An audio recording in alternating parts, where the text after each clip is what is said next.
buenas tardes. Un gusto saludarles en nuestro programa de Argumentos. Como cada tarde es un placer acompañarles. Siempre agradecida con Dios, con el espacio y con ustedes que están en sintonía de nuestro programa de Argumentos. Soy Emi González, mis redes sociales @argumentos y las del programa @argumentosgb, donde pueden interactuar con nosotros, enviar sus comentarios y preguntas también para nuestros invitados de esta jornada. Presentamos ya el primero que se encuentra con nosotros en el estudio. Está José Antonio Gil Yepes, quien es el director de Data Análisis, sociólogo también. Gracias por acompañarnos. Un placer estar aquí de nuevo con ustedes. Así Excelente es. programa. Muchas gracias. Lo estoy viendo mucho y de verdad que me gusta. Muchas gracias. Hacemos allí el esfuerzo de ser esa ventana también para poder analizar diferentes temas, todo lo que tiene que ver con el tema de actualidad, lo que es noticia, y también explicarle a las personas que están desde casa qué es lo que pasa y que cada quien al final también pueda tener su punto de vista crítico y evaluar realmente las diferentes posturas. Pronto, regresará Rosa también Colmenares con el espacio. Y para iniciar también evaluar cómo ve el tema de entre Venezuela y Estados Unidos, que ha sido noticia esta semana.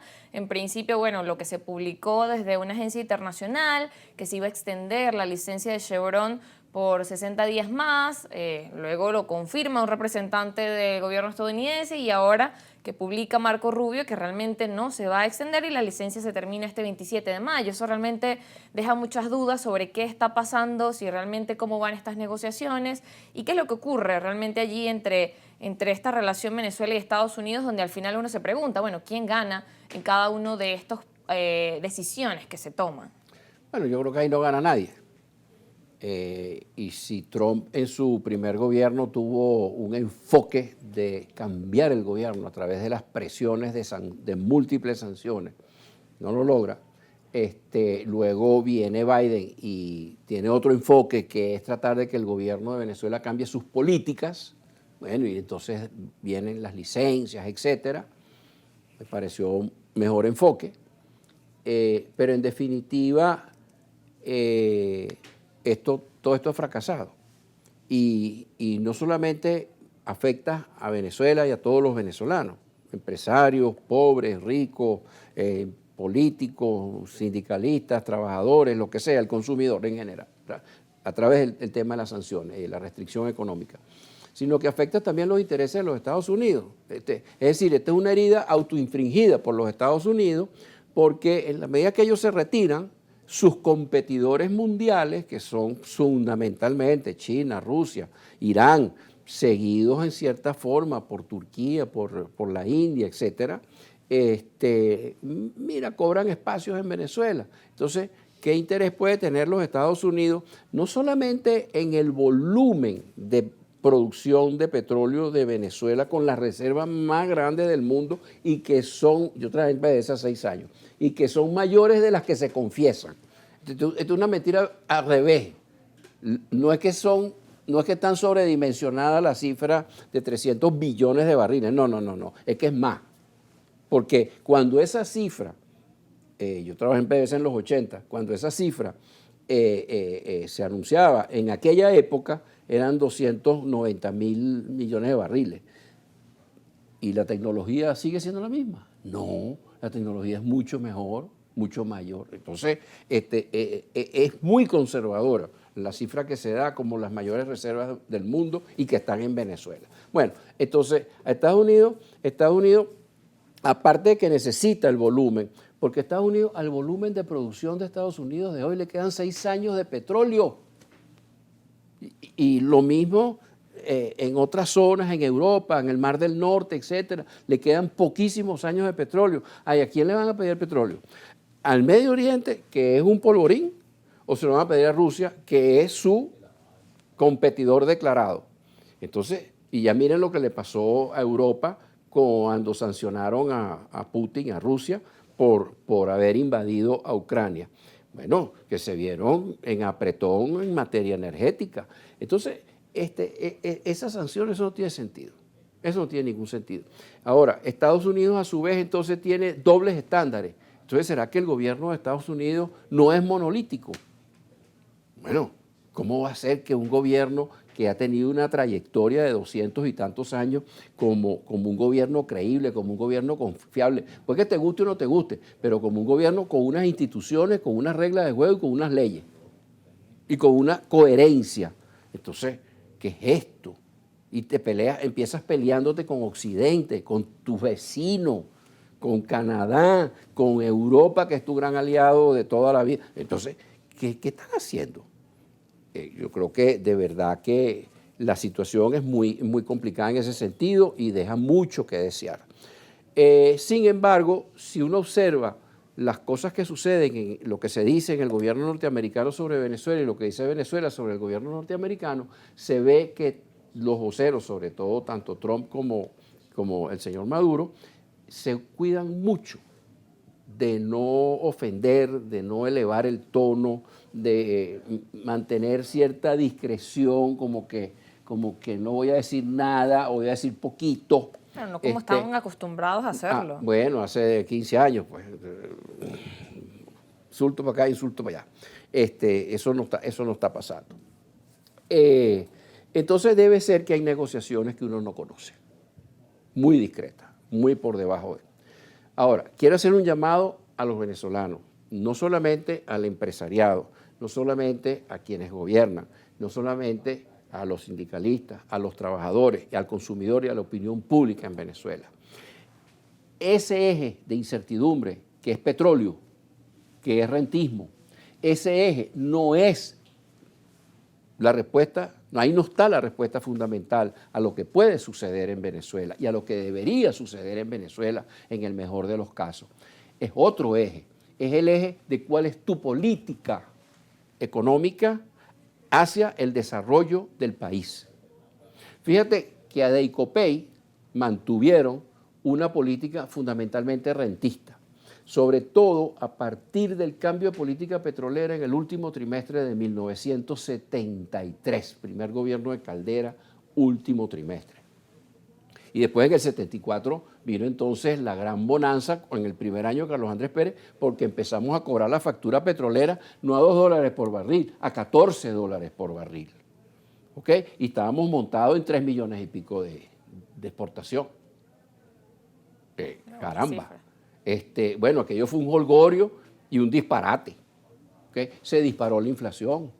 Y Carlos Andrés Pérez le entregó el gobierno con todas las ventajas del mundo. Carlos Andrés Pérez le entregó el gobierno a un compañero de partido, a Piñero. No, se lo entregó a Luis Herrera porque la gente no creyó en esa supuesta bonanza. Esa bonanza fue, digamos que una borrachera.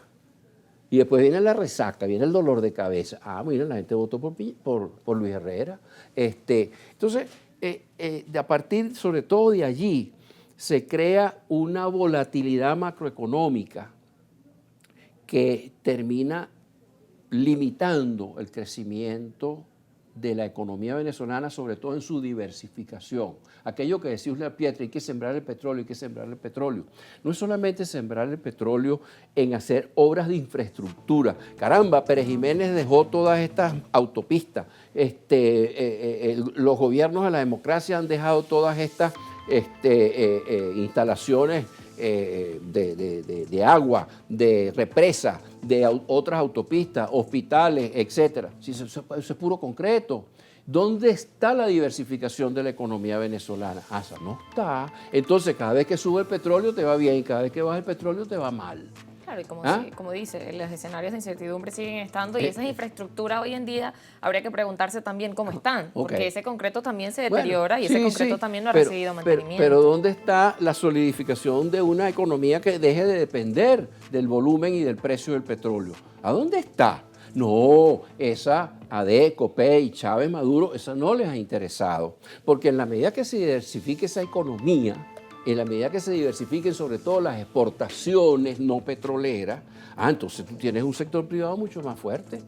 Pero es que ese sector privado a su vez se trae a los sindicatos y se trae a sus trabajadores, porque ni cortos ni perezosos comparan quién gana más, el que trabaja con el sector privado o el que trabaja con el sector público. No, el sector privado. Bueno, pero entonces lo que diga el sector privado. Entonces, ahí tú crearías una diversificación no solamente económica, sino de las fuentes de poder político, de los que tienen algo que decir. Bueno, eso es algo que en estos 65 años no hemos visto una política claramente en esa dirección, excepto en Carlos Andrés Pérez II, y le costó el cargo. Lo acusaron de corrupción y resulta que el problema era que estaba privatizando las empresas del Estado, estaba descentralizando la administración pública, estaba despresidencializando la administración pública, estaba despartidizando la toma de decisiones, incorporando a los empresarios y a los trabajadores en la toma de decisiones, estaba despopulizando la política social, porque no es simplemente repartir planchas de zinc y sacos de cemento y saquitos de comida, bolsitas y cajas de comida. No. Era la diversificación de las exportaciones y de la economía venezolana lo que trató de hacer Carlos Andrés Pérez II, y en función de eso el sector trabajador iba a tener mucho mejores remuneraciones y una economía mucho más sólida que no estuviera sujeta a los vaivenes de la industria petrolera. Y por último, estaba buscando una política petrolera. El sexto punto de esa política era buscar una política petrolera en la cual el volumen de producción fuera lo que produjera el ingreso, pero con precios moderados, para que no se presentara lo que del 74 al 81, 82 ya se dieron cuenta, pero si es que yo disparé los precios, no solamente a 14, sino a 20, 25, 28 dólares el barril, entonces todos los competidores del mundo, posibles competidores cuyas condiciones de producción no daban por los costos de producción que eran mucho más altos que los de Venezuela, Arabia Saudita, etcétera, que son los grandes productores o las grandes reservas y los que tenían las mejores condiciones para producir, no, aquellos empezaron a producir petróleo también. Entonces, ¿qué hicimos? En vez de decir, vamos a bajar los precios, no, vamos a mantener los precios altos, vamos a bajar la producción para producir escasez. Y con esa escasez volvemos a presionar los precios al alza. ¿Y a dónde pusimos al 90% de los países del mundo, inclusive, por supuesto, todos los países pobres? Lo pusimos de rodillas. Una política antidesarrollo del mundo, la que siguió la OPEP en ese momento. ¿Y cuál es el gran reto hoy en día? No es que si nos dan licencia o producimos petróleo, no, ese no es el tema. No nos confundamos, señores empresarios y señores trabajadores y señores consumidores y pueblo de Venezuela. Vamos a poner el énfasis en que hay que cambiar la política antiinflacionaria basada en restricción de la liquidez, restricción del crédito, restricción del uso de la divisa, y a altísimos impuestos. Vamos a poner el peso en cómo incentivamos al sector empresarial para que invierta, produzca, genere mejores empleos, genere mayores exportaciones, pueda pagar mejores salarios y se aumente el consumo y el bienestar del venezolano. Y recordemos que todo eso parte de una política, de la mejor política antiinflacionaria, que es volumen de producción, oferta, productividad y competitividad. Bien, pero, o sea, que si nosotros seguimos creyendo que con las licencias nos vamos a salvar y mantenemos ese discurso, por lo menos yo como empresario me sentiría que estaríamos completamente desorientándonos a nosotros mismos y a la opinión pública. Lo que tenemos que poner el énfasis en el otro es, ¿cuál es la política de desarrollo de Venezuela? La política de desarrollo, importante. Y nos vamos a la pausa y al regreso también seguir conversando de eso, porque bueno, lo que mencionas es interesante, porque a veces hay que mirar, no a veces, siempre es necesario mirar la historia, mirar las decisiones también que ha ocurrido en el pasado y evaluar cómo nos han llevado eso a la realidad en la que estamos hoy y cómo son las decisiones que se van a tomar para el futuro que queremos en nuestro país. Nos vamos a la pausa y ya regresamos con más argumentos.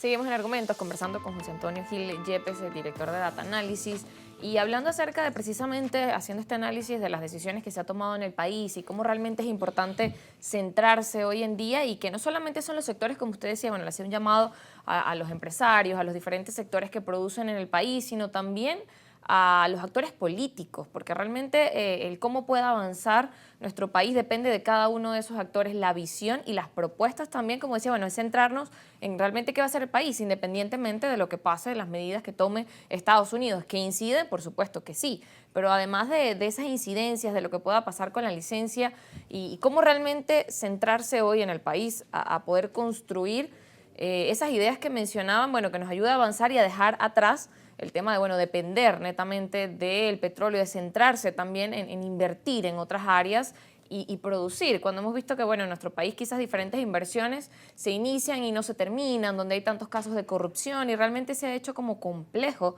el poder avanzar en un plan que realmente se ejecute. Mira, desde el punto de vista económico y empresarial, ya destaqué mucho que no debemos autoconfundirnos. No nos fijemos en la dimensión rentista. No, porque el petróleo nos va a salvar. No, el petróleo no te va a salvar porque tiene muchísimas décadas que no te salva. Porque la gente se cansó de votar por Adeco Pay porque dejaron un 60% de pobres, siendo el supuesto país rico y sabiendo manejar PDVSA. Bueno, entonces si ahora no se maneja bien PDVSA y no somos tan ricos, bueno, ¿qué queda? Vamos a fijarnos en la diversificación de la economía venezolana y en cambiar esa política antiinflacionaria basada en restricción de liquidez y altos impuestos por una política de promoción de inversiones y de diversificación de la economía y de las exportaciones. Ahora, desde el punto de vista partidista, todos los partidos, bueno, vamos a ponerlo al revés. Ningún partido ataca a la empresa privada hoy en día. Hace 20 años era una sopa. Dale, que ese discurso nos sirve para tapar un montón de errores que cometen los políticos. Ok, hoy en día no.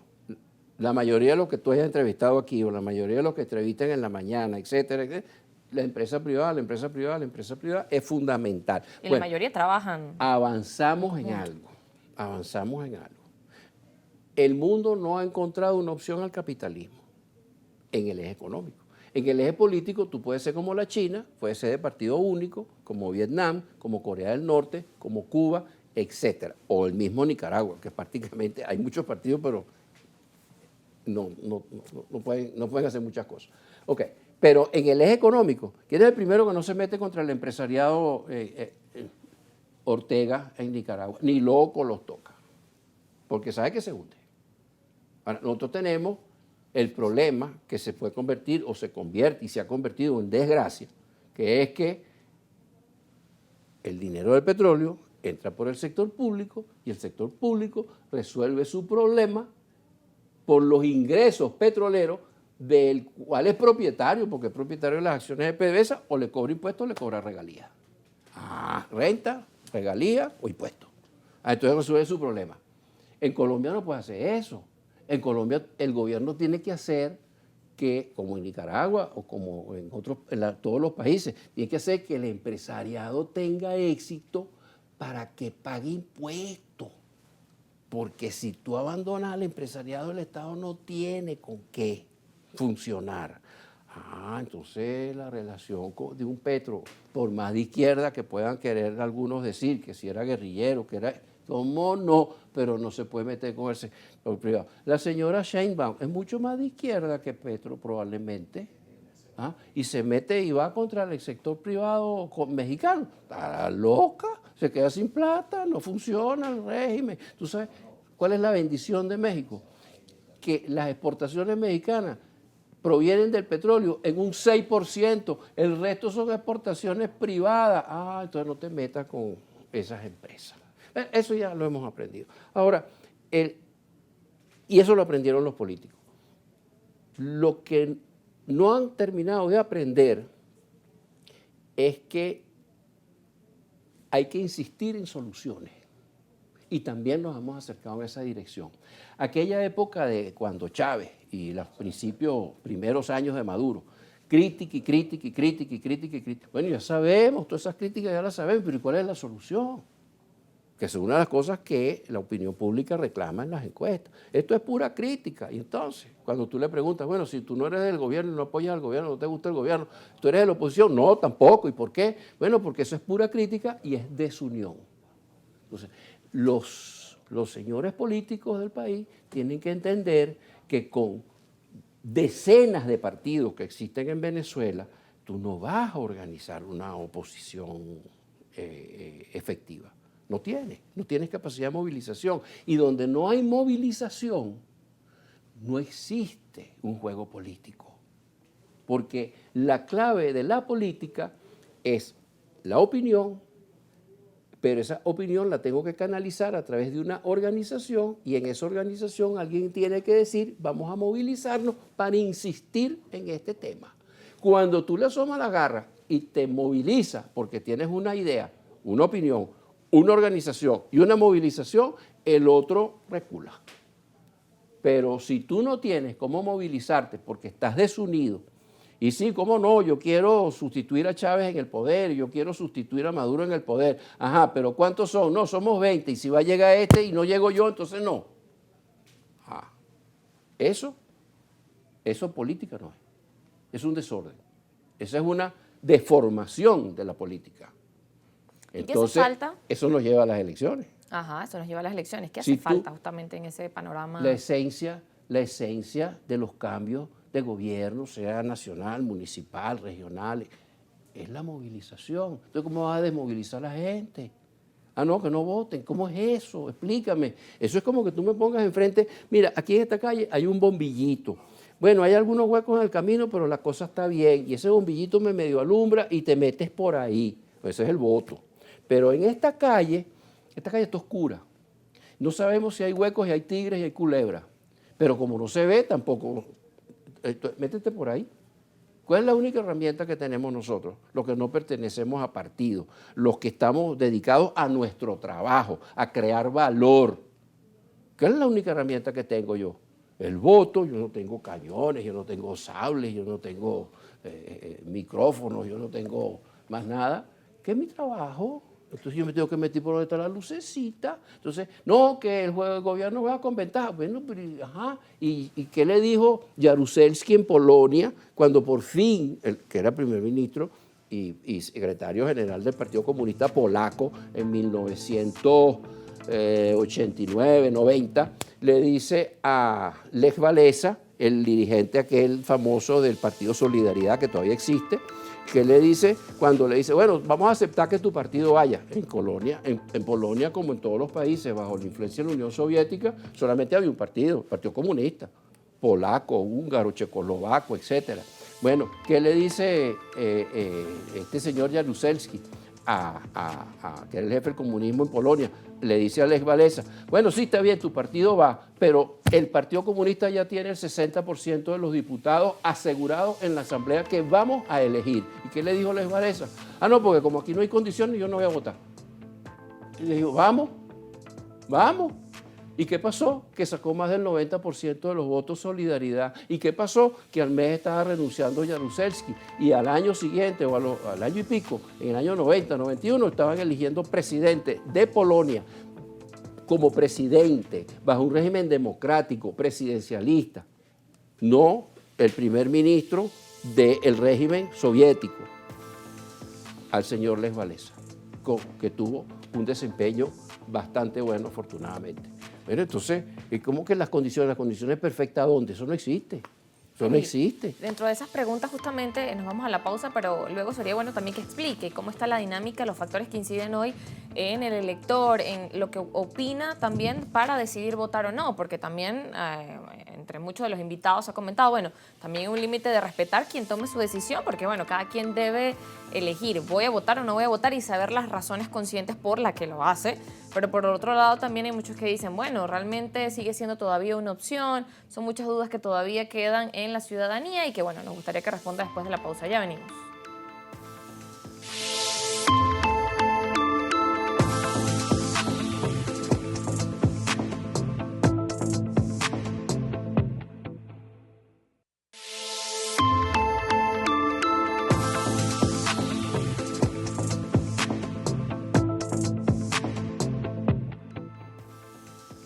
Seguimos en Argumentos, conversando con José Antonio Gil Yepes. Y en este panorama electoral en el país, bueno, ya estamos a poquito de que se realicen las elecciones el próximo domingo 25 de mayo y la mayoría de tanto candidatos como diferentes invitados, bueno, concuerdan que el tema de participación, de motivación hacia el elector ha sido complejo, que muchas personas incluso, bueno, les han comentado que no saben que hay un proceso electoral ni los cargos que hay por elegirse, pero también este panorama y bueno, desde el trabajo que realizan de data análisis, ¿cómo evalúan también el tema de las cifras? ¿Qué es lo que realmente pasa? ¿Y qué considera realmente hoy en día para ir a votar los electores? Mira, la información que doy, trato de ser lo más objetivo posible en esto, es de las encuestas, es de lo que opina la gente. la participación tiende a ser baja. Ahora, no estamos hablando de que para que una participación electoral en cualquier país, en unas elecciones de asamblea y de concejales y alcaldes, vaya a ser ni remotamente un 100%, pero es que ni remotamente un 80%. En ningún país del mundo, para escoger esos cargos, vaya a votar un 80%. Siempre es participación. ¿Okay? Siempre menor. Es mucho menor. El promedio de participación en elecciones independientes, si tú metes presidente, alcaldes, gobernadores, diputados, etcétera, bueno, si tú haces la mega elección, como se ha planteado en algunas veces, entonces ahí, porque la gente va a votar por presidente, van y votan por las otras. Y a veces, siempre en proporciones menores, pero muy cercanas al nivel que alcance la presidencia. Que una alta votación, como la que ocurrió en Venezuela, alrededor del 70 y pico % en el año pasado, pues, en la votación presidencial. Pero en este momento, para hablar de una alta participación tendría que ser un 60%. Y claro, eso no es lo que eso no es lo que revelan las encuestas. Pues las encuestas revelan una participación bastante más baja. Es decir, tiende a ir hacia una baja participación, desafortunadamente. ¿Qué factores pudieran incidir en que de pronto esa participación aumente o se reduzca el día de la elección, por ejemplo? ¿Hay realmente algún factor que incida o ya todo lo que ha pasado en esta campaña electoral? Si alguna dirigencia importantísima nacional y la dirigente de más peso en el país en materia de opinión pública y nivel de aprobación de gestión sigue siendo la señora Machado, bueno, tendría que decir, bueno, vamos a votar. Ahora, si llama a no votar, bueno, eso tiene un peso, eso tiene un impacto. Esa es la información que tengo de que llamando a no votar. Entonces, desafortunadamente, pues esa es la situación. Ahora, que otros llamen a votar es un llamado mucho más débil, porque los niveles de aprobación de gestión de los demás, de todos, sean de gobierno o de oposición, están muy por debajo de la señora Machado. Sin embargo, hay otro fenómeno que es muy importante. A partir de los eventos del 28 de julio, las respuestas no sabe, no contesta, se dispararon. O sea, no tiene ningún sentido cuando tú le preguntas por 40 años, le has preguntado a la gente en una encuesta nacional, mire, ¿usted cómo evalúa la gestión del señor presidente de la República por el bienestar del país? Bueno, buena o mala, pero los que dicen no sé, no contestan, es 1, es 2, es 3% cuando mucho, no 20%. Me reservo mi opinión porque no sé qué consecuencias tenga. Si yo le doy esa respuesta a usted, señor encuestador, yo no sé qué consecuencias tiene, claro. Y así muchas preguntas que tienen algún impacto político, pues el tema del no sabe, no contesta, se ha venido creciendo. Entonces, hay los que van a votar, que tienden a decir una minoría, hay los que no van a votar, que tienden a ser una mayoría, y hay los que no saben, no contestan, que tú no sabes de qué lado van. Y lo puedes saber, pues no lo puedes inventar. Claro, que es un porcentaje más alto en comparación entonces a encuestas que han realizado en otros procesos electorales. ¿O se mantiene? Sí. No sabe, no contesta, es mayor en esta oportunidad que en otros procesos electorales. Sí.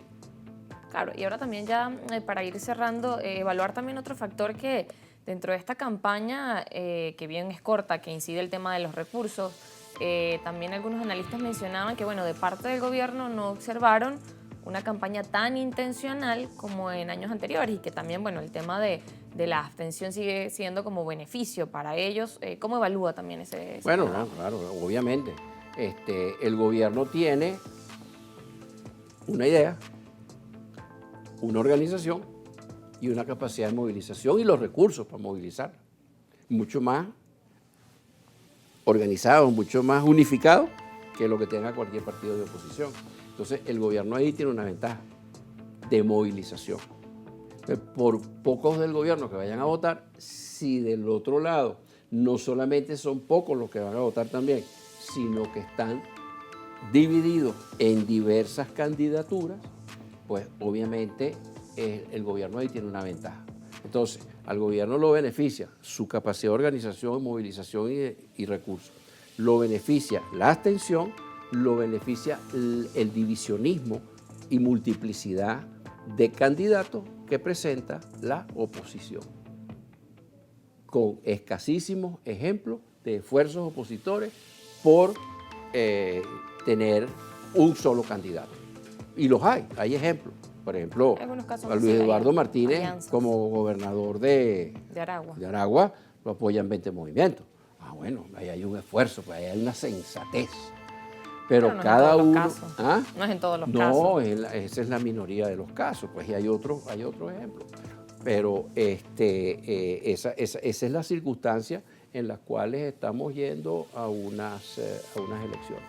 Bien, ya nos corresponde despedirlo, pero me gustaría que antes también pudiera finalizar con ese mensaje donde, bueno, hay tantas dudas, donde hay tanto por escuchar, donde hay una población que incluso, bueno, todavía no sabe si votar o no votar, y hay otra que incluso todavía no sabe que hay elecciones. ¿Qué es lo importante a considerar en este contexto? Y bueno, evaluando también todo lo que ve a través de las encuestas, a través de también lo que piensa hoy en día el venezolano acerca del voto.